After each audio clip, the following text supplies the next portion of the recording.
Hey everyone, and welcome back to another video. And in this video, I'm going to show you how to find your letters and notices on the US Bank app. Now, this video is going to be particularly useful for individuals. Let's say that you want to go ahead and find a physical letter that was sent to you, but you might have misplaced it.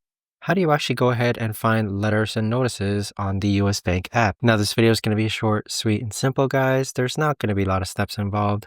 So first, what you're going to do is click on the hamburger icon on the upper left-hand corner. Next, we're going to click on Statements and Documents. Now from here, we're going to click on e-Statements. Now from this option here, you want to scroll down, and then underneath where it says My Documents, you want to click on Letters and Notices. So this is where any letters and notices that have been mailed to you are going to appear. But there you have it, guys. That right there is the best and easiest way that I know of to actually go ahead and find your letters and notices on the US Bank app.